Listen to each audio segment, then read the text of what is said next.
Bonjour, je m'appelle Damien, je suis formateur de premiers secours à la Fédération française de sauvetage et de secourisme et nous allons voir comment un citoyen secouriste peut se protéger lorsqu'il est témoin d'un accident de la route.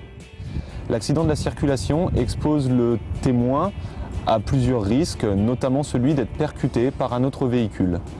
Lorsque vous roulez et que vous êtes témoin d'un accident de la route, vous allez vous arrêter le plus rapidement possible sur le bas-côté en mettant vos warnings. Immédiatement, vous devez faire sortir les personnes qui sont avec vous dans la voiture et vous devez les regrouper et les mettre en sécurité derrière la glissière de sécurité. Si jamais les personnes qui vous accompagnent ne peuvent pas sortir du véhicule, soit parce qu'elles sont âgées, soit parce qu'il s'agit d'enfants ou de nourrissons, dans ce cas-là, vous veillerez à vous arrêter avec votre véhicule après l'accident, avec vos warnings, afin d'être protégé par celui-ci. En effet, la priorité d'un secouriste est bien évidemment de se protéger lui-même, de protéger les autres personnes avant de s'occuper des victimes et des blessés.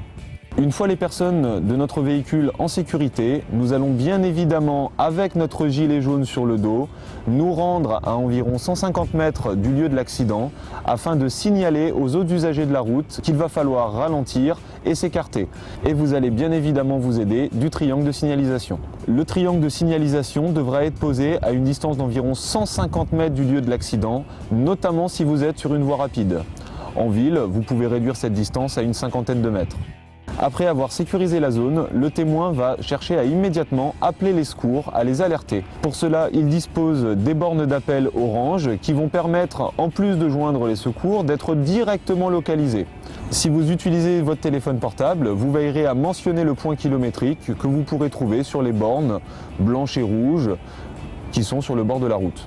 Le secouriste revient vers les lieux de l'accident. S'il repère la présence d'hydrocarbures qui risquent de s'enflammer, il veillera à placer un extincteur à proximité s'il en est équipé. Une fois que la zone est totalement sécurisée, le secouriste va pouvoir maintenant s'occuper des blessés et leur apporter les gestes de premier secours nécessaires à leur survie.